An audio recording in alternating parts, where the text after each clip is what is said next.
ಏನು ಬರಬೇಕು ಸುರನದಿಲಾಲಿಪುದು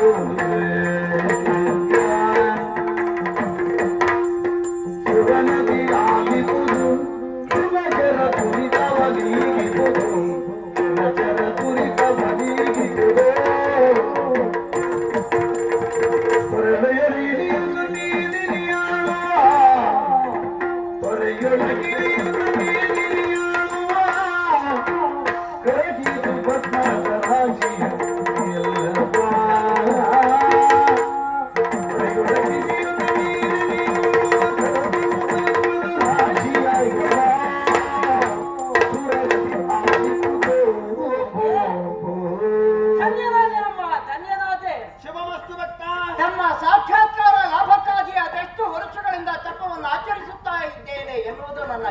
ಬಾರದೆ ಹೋಯಿತು.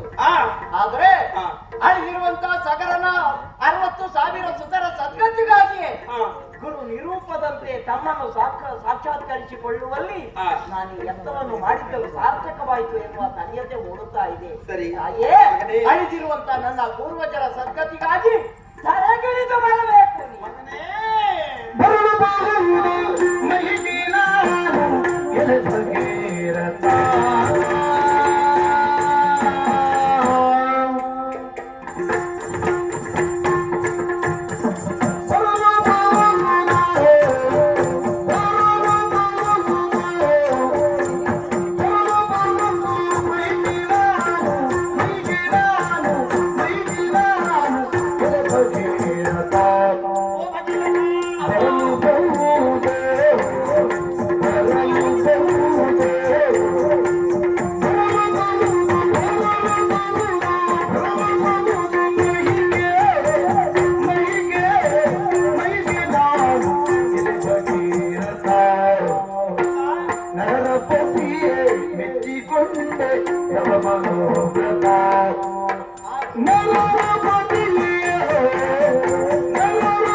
ನರಪತಿಯ ಮೆಚ್ಚಿಕೊಂಡೆ ತವ ಮನೋಭ್ರತ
ಹರಿಯಲೆನ್ನ ಜಲ ಪ್ರವಾಹ ತಡೆಯಲಪ್ಪುದೇ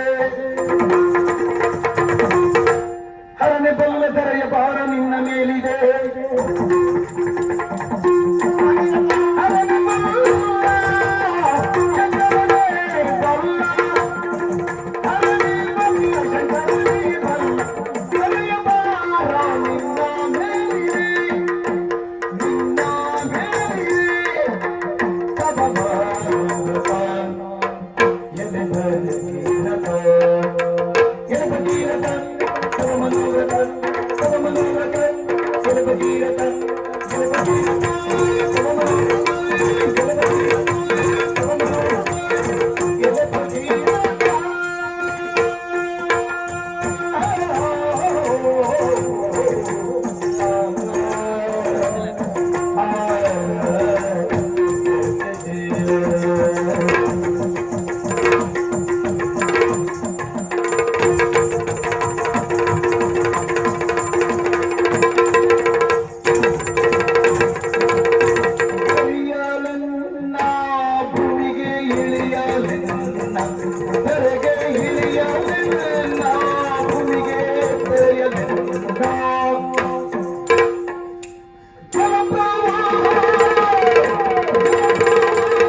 ಹರನೆ ಬಲ್ಲ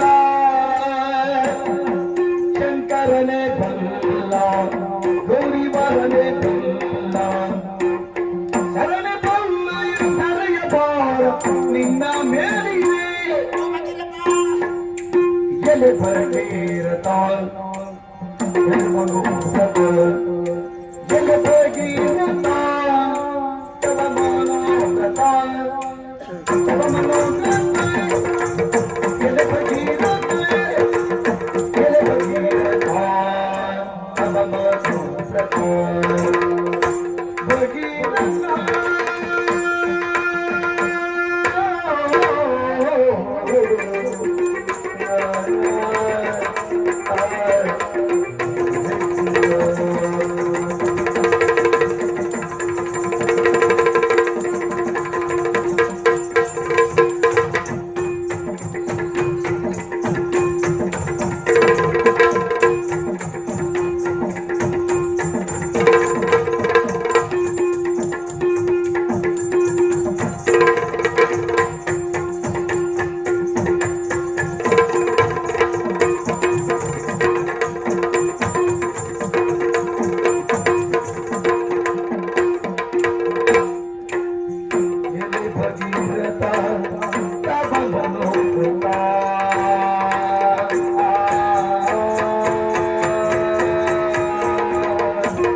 ಧನ್ಯನಾದೆ ತಾಯಿ, ಧನ್ಯನಾದೆ. ಶುಭಮಸ್ತು ಮಗನೇ. ಆದ್ರೆ ಹಾ ಬರಲು ಬಹುದೇ ಹಾ ಮಗಿಗೆ ನಾನು ಎಲೆ ಭಗೀರಥ ಎನ್ನುವಂತ ಈ ಸಂದೇಹವಾಚಕ ಬಳಕೆ ಮಾಡಿದಾಗಲೇ ನನಗೆ ಸ್ವಲ್ಪ ಯೋಚಿಸುವಂತಹ ಸಂದರ್ಭ ಎದುರಾಯಿತು.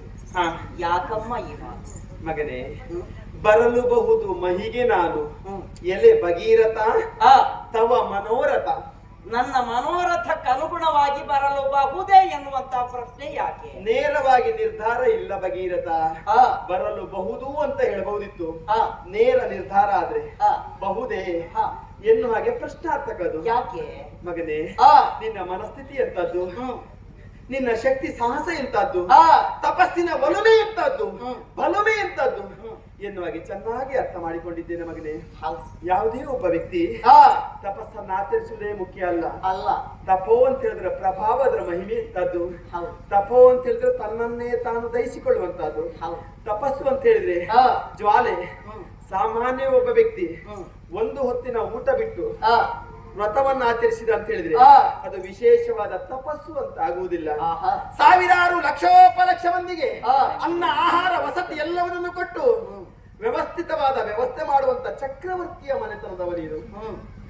ತನಗೆ ಅನ್ನಾಹಾರ ಯಾವುದು ಬೇಡ, ಬೇಕಾಗಿರುವ ದಾರಿ ಒಂದೇ, ಗಂಗಾ ಮಾತೆಯನ್ನು ಒಲಿಸಿಕೊಳ್ಳಬೇಕು. ಹೌದು. ಮನದ ಅಭಿಷ್ಟವನ್ನು ಈಡೇರಿಸಿಕೊಳ್ಳುವಲ್ಲಿ ಹಾ. ಇರುವ ದಾರಿಗಳು 3: ಹಾ. ಯಜ್ಞ, ದಾನ ಹಾಗೂ ತಪಸ್ಸು. ಹಾ. ಈ 3ರಲ್ಲೊಂದಾಗಿರುವಂತಹ ಹಾ. ತಪಸ್ಸನ್ನು ಆಚರಿಸಿದೆ ನನ್ನ ಮನದ ಅಭಿಷ್ಟವನ್ನು ಈಡೇರಿಸಿಕೊಳ್ಳಲು ಸುಗ. ಹಾ. ಅದಕ್ಕೆ ತಮ್ಮ ಸಾಕ್ಷಾತ್ಕಾರವಾಗಿದೆ ಎಂದಾಗ ಪೂರ್ಣತೆಯನ್ನು ನಾನು ಇಲ್ಲಿ ಕಂಡುಕೊಂಡ ಹಾಗಾಗಲಿಲ್ಲ ಎನ್ನುವುದು ನನಗೆ ಗೊತ್ತಿದೆ. ಹಾ. ಮಗನೇ, ಅಮ್ಮ. ಒಲಿದಿದ್ದೆ ಎನ್ನುವ ಕಾರಣಕ್ಕಾಗಿ ತನಗೆ ಪೂರ್ಣತೆ ಆಗಲಿಲ್ಲ ಎನ್ನುವುದು ನಿನ್ನ ಮನಸ್ಸಿಗೆ ಬಂದಿದೆ ಅಂತ ಆಯ್ತು. ಹಾ. ಒಂದು ಊರಿನಲ್ಲಿ ಒಬ್ಬ ವ್ಯಕ್ತಿ ಹಾ. ವರ್ಷಂ ಪ್ರತಿ ಆಗುವಂತ ದೇವತಾ ಕಾರ್ಯವನ್ನು ನಿಲ್ಲಿಸಿ ದೇವದಂತಾದ್ರೆ ಯಾವ ದೋಷವೂ ಬರುವುದಿಲ್ಲ ಮಗನೇ. ಅದೇ ಮನೆಯಲ್ಲಿ ಆಗುವಂತ ಪಿತೃಗಳ ಕಾರ್ಯ ಹಾ. ವರ್ಷಕ್ಕೊಮ್ಮೆ ಎಂತ ಅನಿವಾರ್ಯವೇ ಇರಲಿ, ಅಂತ ಸಂದಿಗ್ಧತೆ ಇರಲಿ, ಹಾ.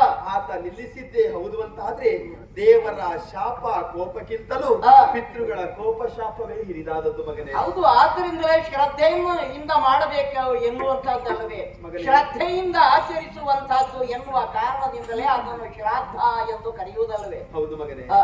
ಮಗನೇ, ಬರಲೂಬಹುದು ಎನ್ನುವ ಹಾಗೆ ಪ್ರಶ್ನಾರ್ಥಕವಾಗಿ ನನ್ನ ಹೇಳಿದ್ದೇನು ಗೊತ್ತಾ? ಏನಮ್ಮ? 60,000 ಮಂದಿಗೆ ಸದ್ಗತಿಯನ್ನು ಒದಗಿಸಿಕೊಡಬೇಕೆನ್ನುವ ಉದ್ದೇಶದಿಂದ ನೀನು ನನ್ನನ್ನು ಒಲಿಸಿಕೊಂಡಿ ಅಂತಾದ್ರೆ ಹಾ. ಒಂದು ರೀತಿಯ ಪರಿಮಾರ್ಜನೆ 60,000 ಮಂದಿಗೆ ಸಿಕ್ಕಿದಾಗ, ಸದ್ಗತಿ ಸಿಕ್ಕಿದಾಕ್ಷಣ ಹಾ. ಮತ್ತೆ ಮತ್ತೊಂದು ರೀತಿಯ ಪಾಪ ನೀನು ಮಾಡಿದಾಗ ಆಗುದಿಲ್ವ ಮಗನೇ? ಅದೇನಮ್ಮ? ಅರ್ಥ ಆಗಿಲ್ವಾ? ಇಲ್ಲ ತಾಯಿ. ದೇವಗಂಗೆಯು ಸುರಗಂಗೆಯು ಆದಂತ ನಾನು ನಿನ್ನ ಮನಸ್ಸಿನ ಹಾಗೆ ಕೆಳಗಿಳಿದು ಬರಬೇಕು ಅಂತಾದ್ರೆ ಹಾ. ನಾರಿಯಾಗಿ ಬರುವುದಲ್ಲ, ನೀರಾಗಿ ನಾನು ಹರಿಯಬೇಕು ಅಂತಾದ್ರೆ ಹಾ. ಭಗೀರಥ ನನ್ನ ಆರ್ಭಟವನ್ನ, ನನ್ನ ರಭಸವನ್ನ, ನನ್ನ ಭೋರ್ಗೆರೆತವನ್ನ ತಡೆಯುವಂತ, ಹೊರುವಂತ, ನಿಲ್ಲಿಸುವಂತ ಶಕ್ತಿ ನನಗುಂಟ ಮಗನೇ. ಅವೆಲ್ಲವೂ ನಿನಗೆ ಉಂಟು ಅಂತಾದ್ರೆ ನಾನು ಬರ್ತೇನೆ. ಆದ್ರೆ ಒಂದು, ಇವಿಷ್ಟು ಕಾರ್ಯವನ್ನ ನೀನಲ್ಲ, ಹರನೊಬ್ಬನೇ ಅಲ್ಲ, ಎಲ್ಲವೂ ನಿನಗೆ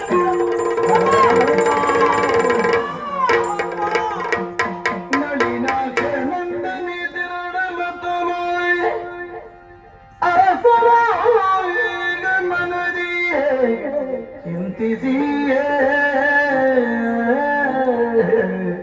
ಚಿಂತಿಸಿ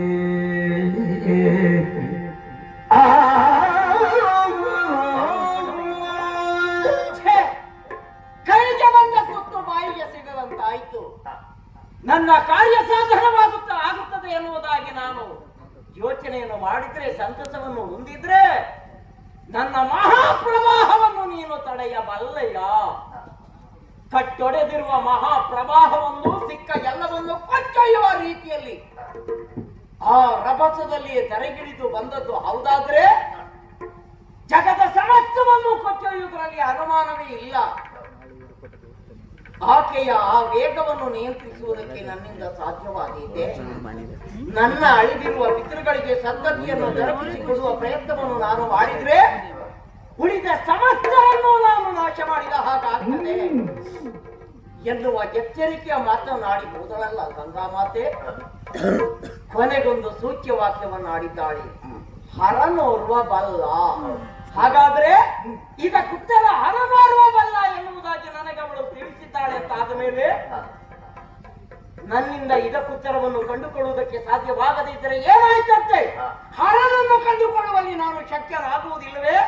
ಅದಕ್ಕಾಗಿ ನನ್ನ ಕಾಲ ಹೆಬ್ಬೆರಳ ಒಂದರಲ್ಲಿಯೇ ದೇಹ ಬಾಲವನ್ನೆಲ್ಲ ನಿಯಂತ್ರಿಸಿಕೊಂಡು ಹರನ ಕುರಿತಾಗಿ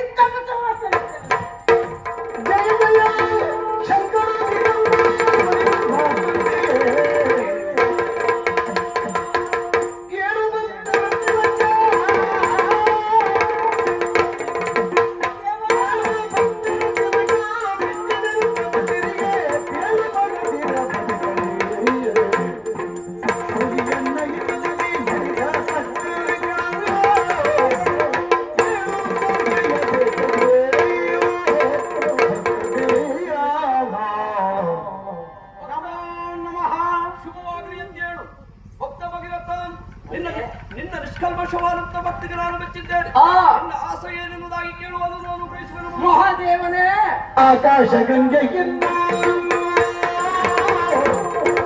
ಆಕಾಶ ಗಂಗೆಯು ಇಳಿಸುವಿರುವ ಕೈಯ ಬೇಗವನ್ನು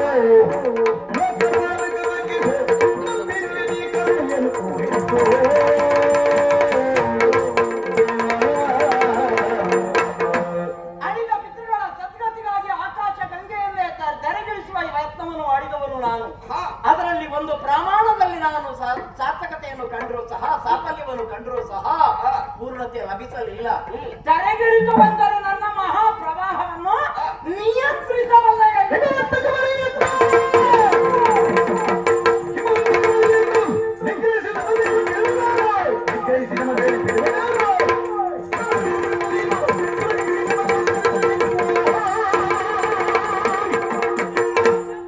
ನಿನ್ನ ಜೊತೆಯಲ್ಲಿ ಕಳಿಸಿಕೊಡ್ತಾರ.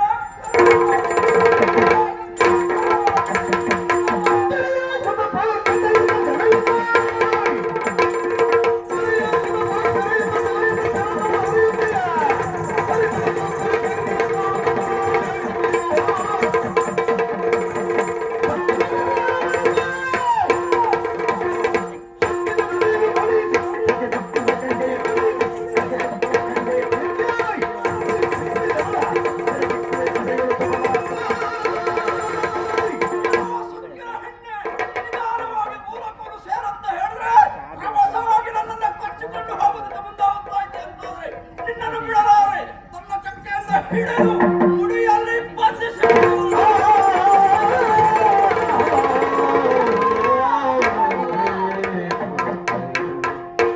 ಕರುಣ ಸಾಗರ ದೇವ ಮೃಡು ಶಿವನೇ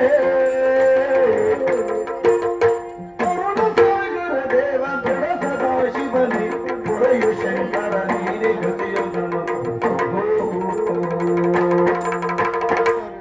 ಸುರಮತಿಯರಿಗೆ ಮುಕ್ತಿಯೋ ದೊರೆಯುವುದು ಹರಿದು ಗಂಗೆಯ ನೀವು ಪರಮೇಶ ಒಲಿದೋ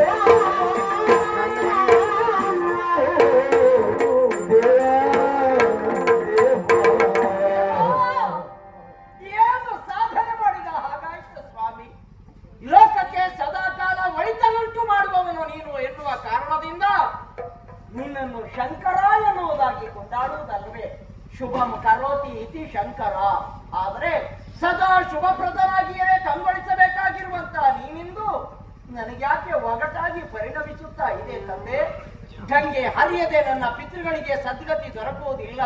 ಆದರೆ ಅದೇ ಗಂಗೆಯಲ್ಲಿ ಆಕೆಯ ಅಹಂಕಾರವನ್ನು ನಿಯಂತ್ರಿಸ್ತೇನೆ ಎನ್ನುವ ಕಾರಣದಿಂದ ನಿನ್ನ ಜೊತೆಯಲ್ಲಿ ನೀನು ಬಂಧಿಸಿಕೊಂಡೆ ಅಂತಾದ್ರೆ ನನ್ನ ಕಾರ್ಯ ಸಾಧನೆ ಹೇಗಾದೀತು ಸ್ವಾಮಿ? ನನ್ನ ಕಾರ್ಯ ಸಾಧನೆ ಹೇಗಾದೀತು? ಅಯ್ಯ ಭಕ್ತ, ಆ ನೀನು ಬೇಸರ ಮಾಡಿಕೊಳ್ಳಬೇಡ. ಆ ಅವಳು ರಭಸವಾಗಿ ಹರಿಯುತ್ತಿರುವಾಗ ಕ್ರೋಧದಿಂದ ಅವಳನ್ನು ಚಡೆಯಲು ನಾನು ಧರಿಸಿಕೊಳ್ಳುವೆ. ನಿನ್ನ ಪ್ರಯತ್ನ ಮಾತ್ರ ನಿಲ್ಲಬಾರದು. ಹಾಗಾಗಿ ಗಂಗೆಯನ್ನು ಜಟೆಯಿಂದಲೇ ನಿಧಾನವಾಗಿ ನಿನ್ನ ಜೊತೆಯಲ್ಲೇ ಕಳಿಸಿಕೊಟ್ಟೇನೆ, ಕರೆದುಕೊಂಡು ಹೋಗು. ಅಯ್ಯೋ